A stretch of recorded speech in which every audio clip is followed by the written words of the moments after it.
Selamat pagi, Om Swastiastu, Assalamualaikum warahmatullahi wabarakatuh. Kami dari kelompok 5 akan menjelaskan materi tentang definisi sistem pembayaran, evolusi sistem pembayaran, instrumen sistem pembayaran, dan komponen sistem pembayaran. Baik, izinkan saya memperkenalkan anggota dari kelompok 5, yaitu yang pertama saya sendiri, Alisa dan Natalia, dengan NIM akhir 038, lalu rekan saya Idayu Mas Pramesti Dharma Dewi Maduabe dengan NIM akhir 270, Igusti Ayu Prele Saraswati dengan NIM akhir 271, Niluh Putu Evi Anggreni dengan NIM akhir 276, Desa Putu Dia Martelasari dengan NIM akhir 280, Igade Putra Widiguna Dharma dengan NIM akhir 283, dan Nyoman Putra Suryawan dengan NIM akhir 297. Jadi materi yang pertama yaitu tentang definisi sistem pembayaran akan dijelaskan oleh saya sendiri. Sistem pembayaran adalah sistem yang mencangkup seperangkat aturan, lembaga, dan mekanisme yang dipakai untuk melaksanakan pemindahan dana guna memenuhi suatu kewajiban yang timbul dari suatu kegiatan ekonomi. Sistem pembayaran lahir bersamaan dengan lahirnya konsep uang sebagai media pertukaran atau medium of change atau intermediary dalam transaksi barang, jasa, dan keuangan.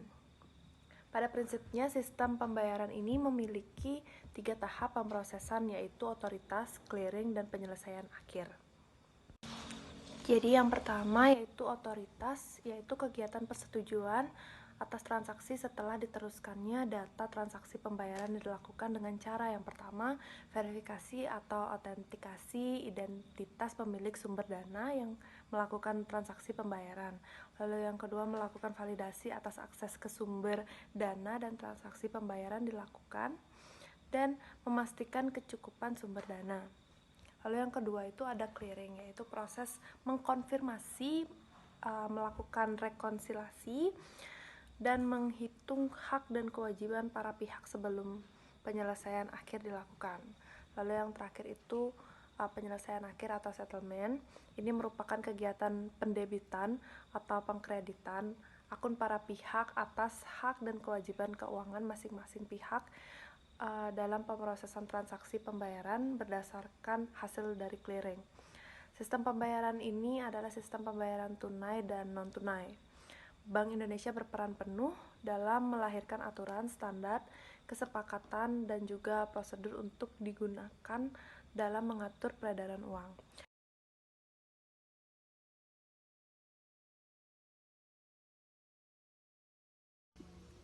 Evolusi sistem pembayaran. Sistem pembayaran terus berevolusi mengikuti evolusi uang dengan 3 unsur pergerakan inovasi teknologi, yaitu modal bisnis, tradisi masyarakat, dan kebijakan otoritas. Awal mula alat pembayaran yaitu sistem barter antar barang yang diperjualbelikan. Hanya saja masalah muncul ketika 2 orang ingin bertukar tidak sepakat dengan nilai pertukarannya, atau salah satu pihak tidak terlalu membutuhkan barang yang akan ditukar. Untuk mengetahui hal itu, manusia mengembangkan uang komoditas. Komoditas di sini adalah barang dasar yang hampir dibutuhkan oleh semua orang, misalkan garam, teh, tembakau, hingga biji-bijian. Hewan ternak digunakan sebagai uang komoditas pada tahun 900 hingga 6000 sebelum Masehi. Gandum, sayuran, dan tumbuhan kemudian juga dijadikan uang komoditas setelah munculnya budaya pertanian. Selanjutnya, uang primitif mulai digunakan sekitar tahun 1200 sebelum Masehi dan berupa cangkang kerang atau cangkang hewan lainnya. Orang Tiongkok mulai memproduksi imitasi kerang kauri yang terbuat dari logam dan tembaga.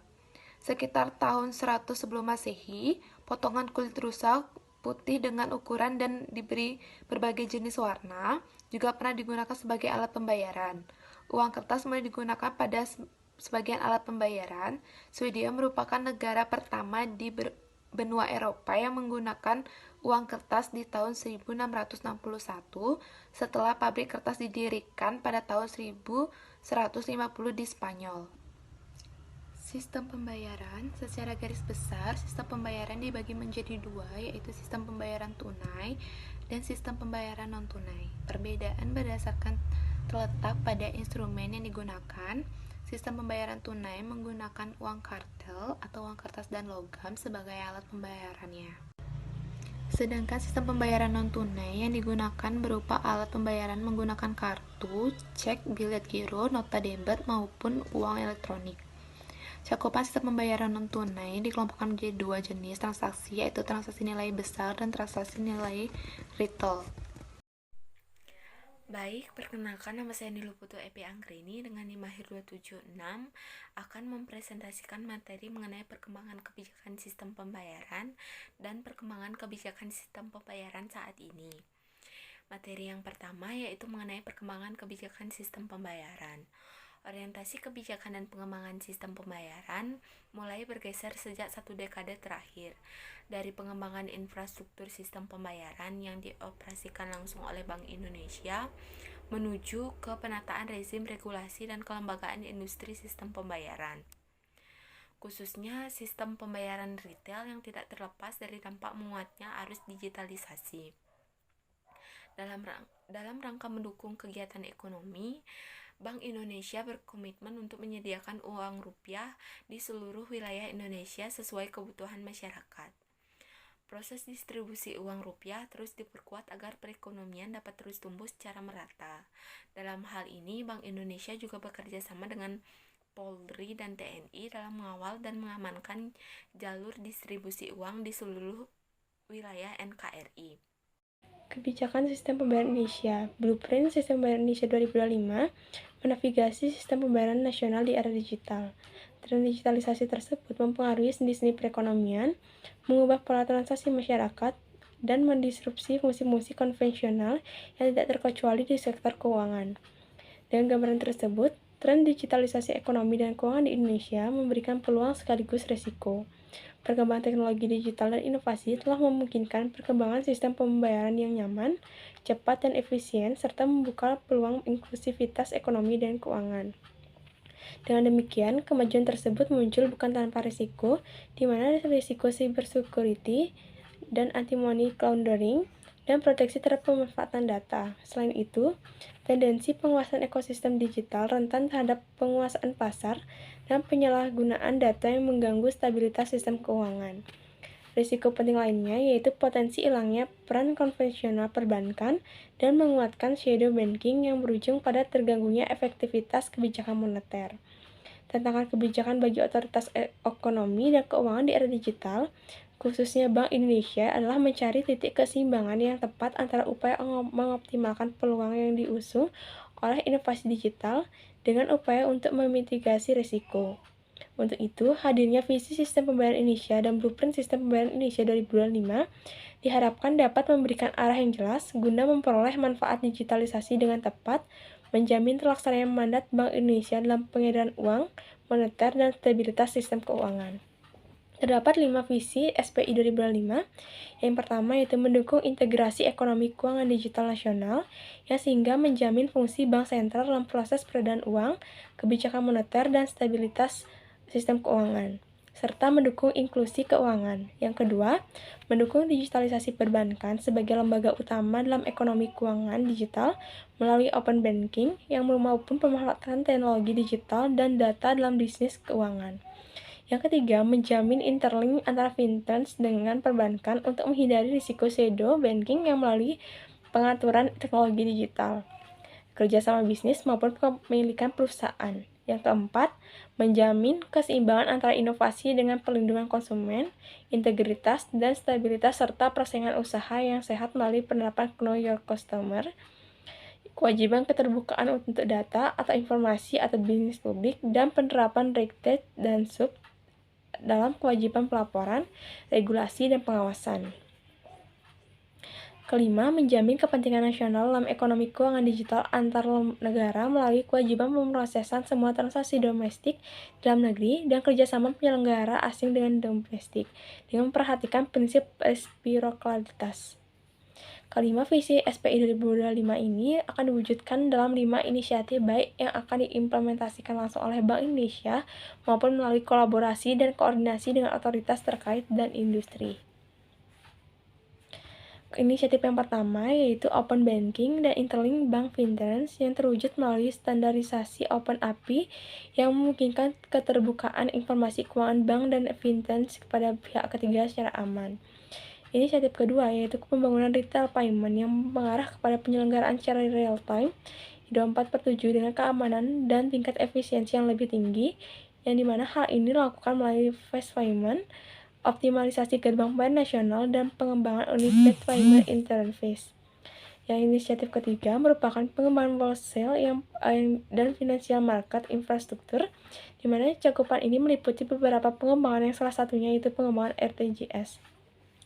Yang keempat yaitu berbicara mengenai data. Di dalam hal ini melakukan pengembangan data nasional yang kolaboratif dan terintegrasi sehingga dapat dioptimalkan pemanfaatannya. Dan yang terakhir yaitu melakukan pengaturan, pengawasan, perizinan, dan pelaporan untuk percepatan ekonomi keuangan digital. Jadi dengan Blueprint Sistem Pembayaran Indonesia 2025, diyakini bahwa inovasi digital akan sanggup membuka akses 83,1 juta populasi dan 62,9 juta UMKM pada ekonomi dan keuangan formal secara sustainable. Dan demikian, semua upaya yang dilakukan diarahkan untuk masa depan Indonesia yang lebih kuat dan merata. Selanjutnya adalah instrumen pembayaran tunai. Yang pertama ada instrumen pembayaran tunai dan non-tunai. Yang saya jelaskan adalah pembayaran yang tunai. Yang pertama ada ciri-ciri keaslian uang rupiah. Yang kedua ada uang pengamanan pada uang kertas rupiah, dan ketiga ada karakteristik uang logam rupiah. Dalam melaksanakan tugas pokok di bidang pengedaran uang, Bank Indonesia selalu berupaya agar uang yang dikeluarkan dan diedarkan memiliki ciri-ciri dan unsur pengamanan yang cukup mudah dikenali oleh masyarakat, namun di pihak lain dapat melindungi uang dari pemalsuan.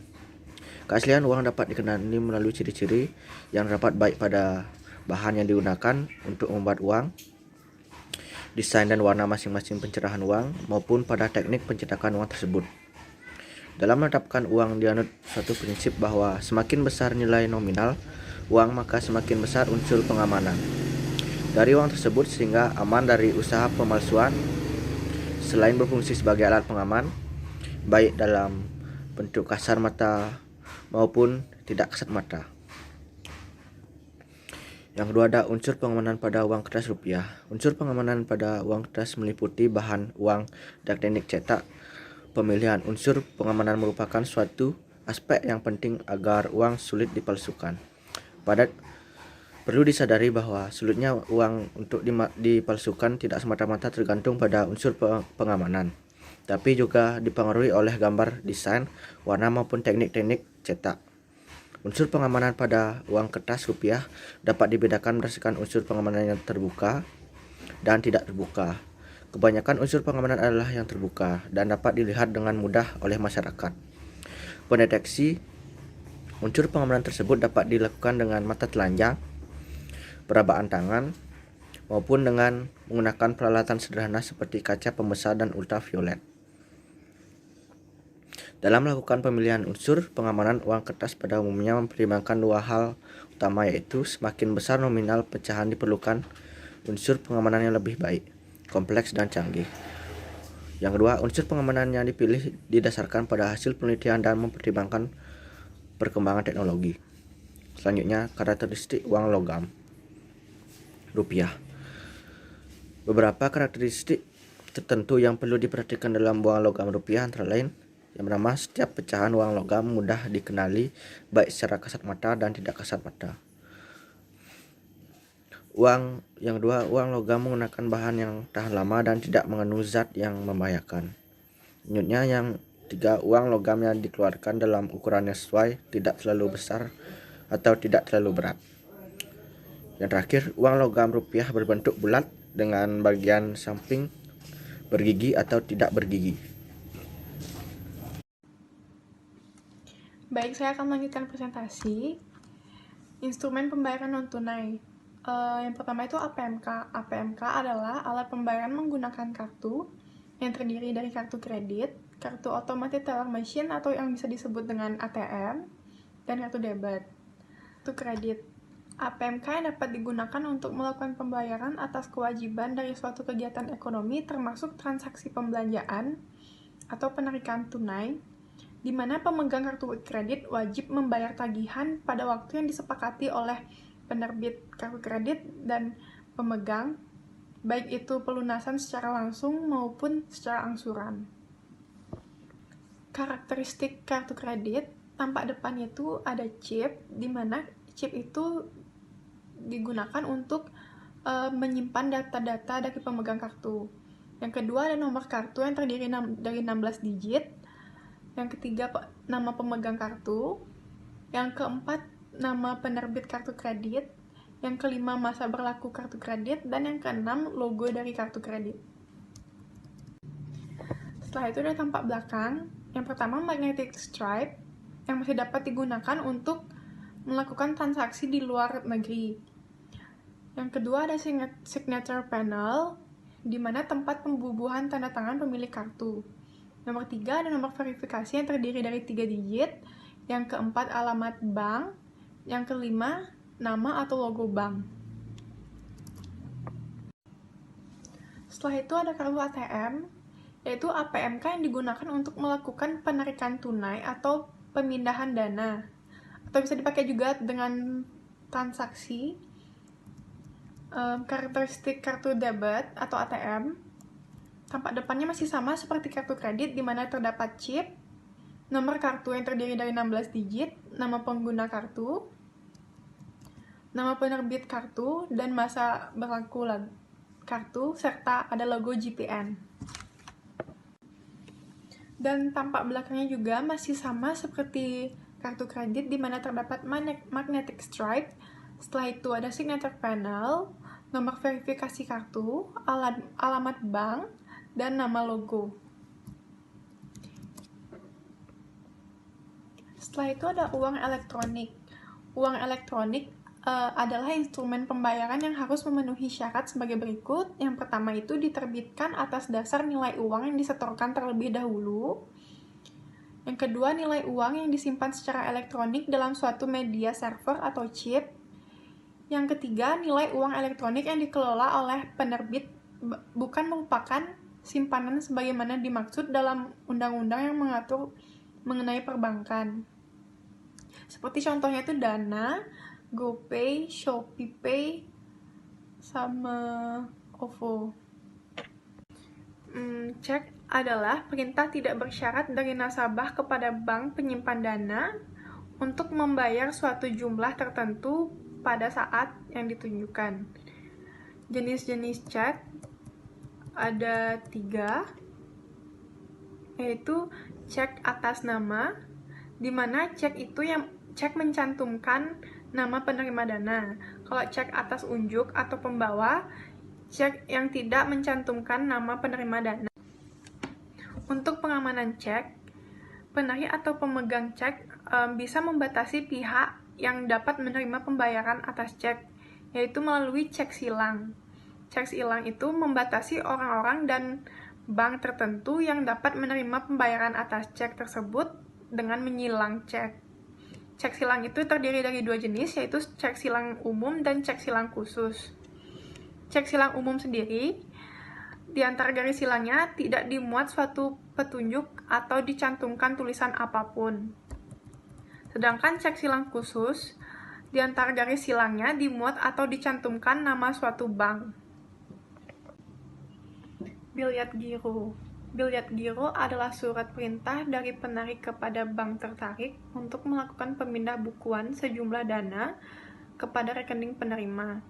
Dalam penggunaan bilyat giro berlaku prinsip umum sebagai berikut. Yang pertama, ada sebagai sarana perintah pemindah bukuan. Yang kedua, tidak dapat dipindah tangankan. Yang ketiga, diterbitkan dalam mata uang rupiah. Dan yang keempat, ditulis dalam bahasa Indonesia.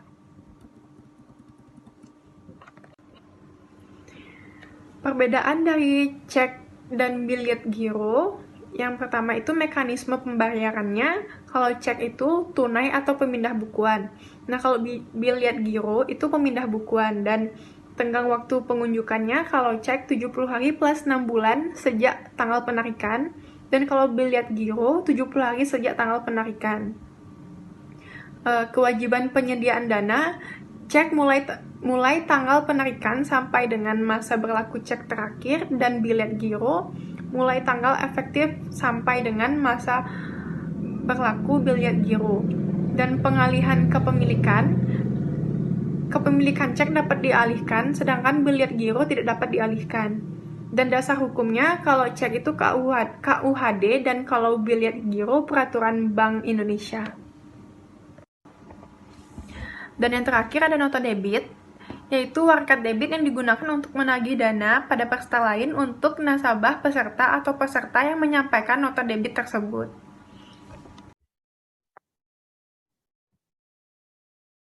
Baik, di sini saya akan menjelaskan tentang komponen sistem pembayaran. Sistem pembayaran ini merupakan suatu sistem yang ada kaitannya dengan pemindahan sejumlah nilai uang dari satu pihak ke pihak yang lainnya.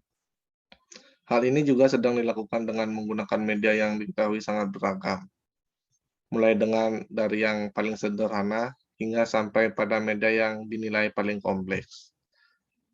Dalam payment system terdapat beberapa komponen yang baik yang membangun sistem tersebut agar dapat terrealisasi dengan baik. Adapun komponen sistem pembayaran yang dimaksud yaitu yang pertama itu ada sistem transfer dana. Sistem yang memungkinkan terjadinya proses pemindahan dana dari satu bank ke bank yang lainnya ataupun sesama bank. Yang kedua, ada alat pembayaran, yaitu alat yang terdiri dari alat pembayaran tunai dan non-tunai seperti kartu kredit, kartu debit, dan lain sebagainya. Yang ketiga ada saluran pembayaran.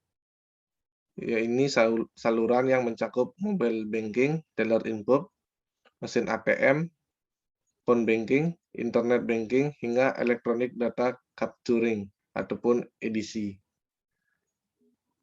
Berikutnya yaitu yang keempat yaitu regulator, yaitu pihak yang memiliki wewenang untuk mengatur aturan main, kebijakan, dan ketentuan yang bersifat mengikat bagi seluruh komponen yang terlibat dalam payment system. Yang kelima yaitu penyelenggara. Lembaga yang bertugas untuk memastikan bahwa seluruh transaksi diselesaikan sampai akhir. Yang keenam, ada lembaga yang berwenang, yaitu lembaga yang memproses payment system yang adalah Bank Indonesia. Sementara kepentingan pasar modal, lembaga di bawah wewenang PT Kustodian Central Efek Indonesia, dan penyelenggara clearing alat pembayaran menggunakan kartu ataupun APMK. Yang ketujuh, ada instrumen, yaitu alat pembayaran yang dilaksanakan baik secara tunai maupun non-tunai. Yang kedelapan, ada infrastruktur, yaitu segala bentuk sarana fisik yang berfungsi mendukung proses operasional payment system. Yang terakhir yaitu ada pengguna. Pengguna ini merupakan komponen dari sistem pembayaran yang merupakan konsumen yang memanfaatkan sistem pembayaran. Sedangkan untuk sistem pembayaran ini nantinya akan berperan sebagai penjaga stabilitas keuangan dan juga perbankan. Selain itu juga sebagai sarana transmisi kebijakan moneter dan juga sebagai alat di dalam meningkatkan efisiensi ekonomi dari suatu negara. Maka dari itu, sistem pembayaran ini memang perlu diatur dan juga diawasi dengan sebaik mungkin. Tujuannya tak lain agar sistem pembayaran tersebut bisa berjalan dengan aman dan juga dengan lancar. Komponen yang satu dan komponen yang lain ini saling terikat dan saling berkaitan sehingga dapat membentuk payment system. Sekian presentasi dari saya. Terima kasih. Sekian presentasi dari kelompok kami. Selanjutnya akan dilanjutkan dengan sesi diskusi. Terima kasih.